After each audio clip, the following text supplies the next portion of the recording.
Okay जी। Here we have treatment of inflammatory bowel disease, ठीक है। अच्छा, एक्यूट फ्लेयर्स में हम क्या देंगे? एक्यूट फ्लेयर्स में हमने कॉर्टिकोस्टेरॉइड्स देना है, ठीक है। और माइल्ड डिजीज़ में सल्फासेलाजीन या मीसेलाजीन, मॉडरेट टू सवियर डिजीज़ में एजाथायोप्रिन या इम्यूनोमॉड्यूलेटर्स, ठीक है। और जब भी कोई पेरिनेल इन्वॉल्वमेंट होगी लाइक फिस्टुला एब्सेस या पेरिनेल अल्सर्स, तो उसमें मेट्रोनिडाजोल, ठीक है। और रिमिजन के लिए ये सल्फा भी देते हैं, मीसेलाजीन भी, एजाथायोप्रिन, इम्यूनोमोडुलेटर, सब कुछ। अब एक 21 ओल्ड बॉय है with acute ulcerative colitis, acute है तो हम उसको क्या देंगे? कॉर्टिकोस्टेरॉइड्स, ठीक है। अनदर सीकेडी का पेशेंट है विद क्रोन्स डिजीज, कॉर्टिकोस्टेरॉइड्स हमने दी उसको फॉर इंडक्शन। तो रिमिजन के लिए क्या देंगे? रिमिजन के लिए हम उसको जो है वो देंगे, क्योंकि सीकेडी का पेशेंट है तो थोड़ी मॉडरेट डिजीज़ होगी, उसमें हम एजाथायोप्रिन या इम्यूनोमॉड्यूलेटर्स देंगे। क्रोन्स डिजीज़ है, पेरिनेल अल्सर्स है, फर्स्ट लाइन क्या होगी? Oral metronidazole. वही क्या है? Perineal ulcers, oral metronidazole. ये साइड इफेक्ट्स जो हैं ये मीसेलाजीन और सल्फासेलाजीन के अगर आते होंगे तो पता चलेगा कि इनफर्टिलिटी और हाइपोथर्मिया के साइड इफेक्ट्स नहीं है। ट्रीटमेंट ऑफ चॉइस जो है ulcerative colitis involving rectum and sigmoid colon. तो अगर अब जाहिर है वो रेक्टम के करीब है अगर अल्सरेटिव कोलाइटिस, तो हम उसमें टॉपिकल फिर यूज़ करेंगे मीसेलाजीन, ठीक है। Okay, here we have a scenario hepatitis के, जिसमें हेपेटाइटिस का सिनेरियो है वायरल, उसके जो वायरल मार्कर्स हैं वो नेगेटिव आए हैं, एएलटी रेज्ड है और थोड़ी सी आपको आई फाइंडिंग्स मिली हैं। तो अब हमारे पास जो डायग्नोस्टिक टेस्ट हो, बेसिकली एएलटी वायरल है, जब भी वायरल मार्कर्स नेगेटिव है लेकिन एएलटी रेज्ड है और थोड़ी सी आई फाइंडिंग मिल जाए तो हम विल्सन्स डिजीज सस्पेक्ट कर रहे हैं। तो विल्सन्स डिजीज के लिए जो फर्स्ट टेस्ट होता है वो सीरम सिरुलोप्लाज्मिन लेवल होता है, ठीक है। लेकिन जो ये बेस्ट इनिशियल टेस्ट है, जबकि जो मोस्ट एक्यूरेट होता है वो लिवर बायोप्सी है, लेकिन बेस्ट इनिशियल टेस्ट क्या है? सीरम सिरुलोप्लाज्मिन। सो विल्सन डिजीज में क्या होता है? नॉर्मली क्या होता है कि हमारे स्मॉल इंटेस्टाइन में ना जो कॉपर जाता है वो एब्जॉर्ब होता है और लिवर वहाँ से स्मॉल इंटेस्टाइन से एब्जॉर्ब होकर वो लिवर में चला जाता है। लिवर में सिरुलोप्लाज्मिन प्रोटीन होता है, उसमें जाकर जो है वो कॉपर ने डिपॉजिट होना है। सिरुलोप्लाज्मिन ले लेता है उस कॉपर को अपने अंदर, ठीक है, और स्टोर कर लेता है।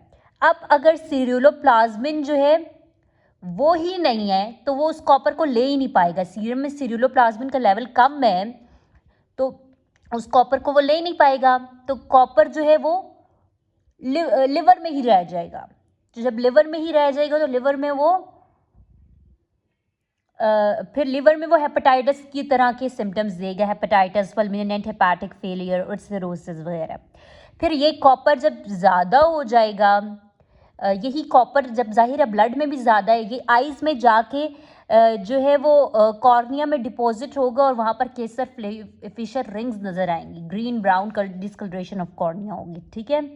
और यही जो है ये ब्रेन में बेजल गैंग्लिया पे जाकर जो है वो कॉपर डिपॉजिट होगा और वहाँ पर ट्रेमर्स और पार्किंसनिज्म लाइक के फीचर्स देगा, ठीक है।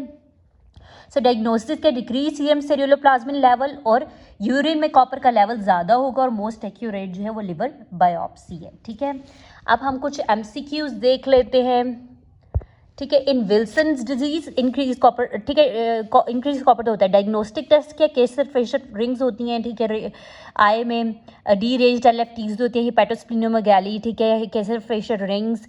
सीरम में सिरुलोप्लाज्मिन का लेवल कम होगा और यूरिन में कॉपर का लेवल ज़्यादा होगा, ठीक है। सो एक scenario, patient with progressive writhing and jerking movements of the extremities, excess drooling and multiple joint pains हैं उसको, ठीक है। एमआरआई पे हमारे पास बायोलैटरल हाइपोडेंस बेजल गैंग्लिया है क्योंकि वहाँ पर कॉपर डिपॉजिट हुआ है और केसर फेशर रिंग्स भी हैं। तो ये क्या है? क्योंकि बेजल गैंग्लिया के ऊपर कॉपर डिपॉजिट हुआ है तब ये जर्किंग मूवमेंट्स आई हैं, ठीक है। और हमारे पास जो है वो केसर फेशर रिंग्स हैं और इसकी abnormality, which lab abnormality will be there will be in decrease serum ceruloplasmin level and increase copper urine excretion, hepatolenticular degeneration also known as Wilson's disease, वही इंक्रीज कॉपर एक्सक्रीशन है। फिर ये एक सेम सिनेरियो है कि mild jaundice के साथ आया एएलटी उसका ज़्यादा, वायरल हेपेटाइटिस नेगेटिव आया है, आइज में कैसे थोड़ी बहुत एबनॉर्मलिटी है। नेक्स्ट इन्वेस्टिगेशन जो फर्स्ट लाइन है वो सीरम स्टेरियोप्लाज्मिन लेवल्स हैं जो कि डिक्रीज हुए होंगे, और जो मोस्ट एक्यूरेट इन्वेस्टिगेशन है वो लिवर बायोप्सी है। ठीक है, ऑन बायोप्सी हमारे पास अगर येलो ब्राउन ग्रेन्यूल्स मिलते हैं लिवर में जो टर्न हो जाते हैं ब्लू, अगर ब्लू टर्न हो गए तो ये हीमोसिड्रिन है, लेकिन अगर ये ब्लू टर्न नहीं होते फिर ये लाइपोफ्यूजिन है। ठीक है, सो लिवर डिजीज में विच एंजाइम्स डिक्रीज, लिवर डिजीज में हमेशा सूडोकोलिन एस्टरेसिस डिक्रीज होंगे। क्रोनिक लिवर डिजीज अगर एक्यूट में कभी भी एल्ब्यूमिन का लेवल कम नहीं होगा, क्रोनिक लिवर डिजीज है तो एल्ब्यूमिन का लेवल डिक्रीज हो जाएगा। ठीक है, हमारे पास एक पेशेंट है अल्कोहलिक है, ठीक है, उसमें AST रेज्ड है, ALT भी रेज्ड है, बिलिरुबिन भी रेज्ड है। तो ये सारा कुछ क्यों हो रहा है? Because there is leakage of these enzymes in the blood due to क्योंकि हेपेटोसाइट्स की जो सेल मेम्ब्रेन है वो डैमेज होती है, तभी ALT AST सब कुछ बिलिरुबिन बाहर निकलता है due to damage of hepatocellular membrane. अगर एसिटामिनोफिन पॉइजनिंग है, ये क्या करवाती है? Extensive necrosis. जब भी एक बंदा बहुत ज़्यादा पैरासीटामोल की ज़्यादा डोज ले लेगा तो उसमें जो है वो लिवर फेलियर होता है। क्यों? Because of extensive necrosis. ठीक है, अब एक सिनेरियो ER में पेशेंट है, 100 टैबलेट्स लिए उसे पैरासीटामोल की, लिवर बायोप्सी पे क्या मिलेगा? Extensive necrosis.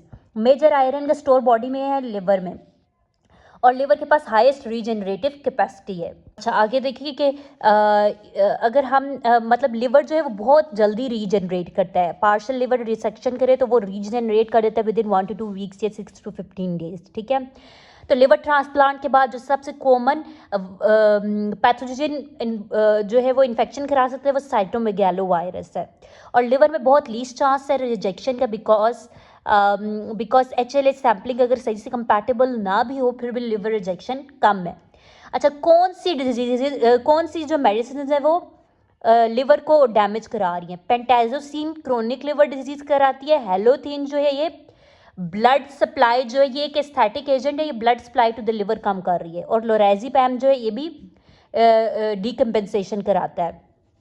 ठीक है, लिवर डीकम्पेंसेशन। ठीक है, तो ये दोनों बेसिकली पेंटाजोसिन और लोरेज़िपैम जो है ये दोनों क्रोनिक लिवर डिजीज करा रहे हैं, और हेलोथिन जो है वो blood supply to the liver कम कर रहे हैं। ठीक है, एक पेशेंट है एल्कोहलिक है, लिवर डिजीज, उसकी बायोप्सी में हमें एबनॉर्मल क्लियर स्पेसेस, इस तरह से उसकी हमें बायोप्सी पे ऐसे सेल्स मिले हैं जिसमें सेंटर में न्यूक्लियस है और एबनॉर्मल ऐसे क्लियर स्पेस ज़्यादा सरी है in the cytoplasm of these hepatocytes. तो मोस्ट लाइकली यहाँ पर क्या है? यहाँ पर ट्राइसाइक्लिसराइड्स हैं। ठीक है, so break down of erythrocyte जो है वो बहुत सारा बिलिरुबिन यील्ड करती है with plasma protein taken to the liver. ठीक है, yield bilirubin which is bound to plasma protein haptoglobin. ठीक है, ये बिलिरुबिन बल्कि वो तो हीमोग्लोबिन हेप्टोग्लोबिन के साथ बाइंड करती है। ठीक है, बिलिरुबिन जो है वो किसी और प्लाज्मा प्रोटीन के साथ बाइंड करती है और लिवर की तरफ आती है। ठीक है, अच्छा, हमारे पास जो है वो लिवर में जो है वो आर्टीरियल थ्रोम्बोसिस बहुत कम होती है। क्यों? क्योंकि उसकी डुअल सप्लाई है, इसलिए उसमें इस्कीमिया का चांस भी बहुत कम है। ठीक है, तो जो ब्लड वेसल जो है डिटॉक्सिफिकेशन कौन सी करा रही है? पोर्टल वेन की, क्योंकि उससे ही तो ज़्यादा सप्लाई जो है वो खाना वाना जो एब्जॉर्ब होकर आया है स्मॉल इंटेस्टाइन से लिवर की तरफ, वो पोर्टल वेन के थ्रू आएगा। तो ये it is responsible for detoxification. अगर कोई तो उसकी डिटॉक्सिफिकेशन जो है पोर्टल वेन की वजह से हो रही है पॉसिबल। ठीक है, most drugs are metabolised in liver, urea formation भी यूरिया साइकिल आपको पता है लिवर में होती है। लीस्ट चांस ऑफ रिजेक्शन मैंने बताया लिवर का है, और metabolic fuel for the liver in post absorptive phase. Absorption के बाद जो उसका मेटाबॉलिक फ्यूल जो है वो क्या है? Fatty acids. अच्छा, येलो ब्राउन ग्रेन्यूल्स अगर लिवर में मिले हैं, ब्लू हो जाते हैं तो हीमोसिड्रिन ब्लू नहीं होते, लाइपोफ्यूजिन। ठीक है, ठीक है, अगर येलो ब्राउन ग्रेन्यूल्स हैं, ठीक है, ये लाइपोफ्यूजिन है। अच्छा, हमारे पास yellow brown granules found in the liver and Kupffer cells of the man, hereditary haemochromatosis है, तो ये क्या है? हीमोसिड्रिन है। जब भी लिवर डिजीज होगी पीटी होगा। ठीक है, पीटी मैंने बताया था इंक्रीज होता है। ठीक है, लिवर डिजीज में, और आमतौर पे जो है वो लिवर को खुद जो है वो उसका अपना लिवर सेल कार्सिनोमा कम ही होता है, ज़्यादातर मेटास्टेसिस हो रही होती है टू द लिवर। ठीक है, कॉमन हेपेटिक में, ठीक है, कॉमन हेपेटिक मेलिग्नेंसी जो है वो क्या है? Metastasis to the liver. अच्छा, लिवर सिरोसिस है, abnormal lesion on the abdomen है, तो वो वेन्स कौन सी होंगी? ठीक है, तो बेसिकली फिजिशियन ने रिकॉग्नाइज की लीजन स्कैपिट मेड्यूसी, तो कैपिट मेड्यूसी कौन सी वेन्स इन्वॉल्व होती हैं? कैपिट मेड्यूसी में पैरा अम्बलाइकल वेन्स, ठीक है। Next we have next part में बता दें।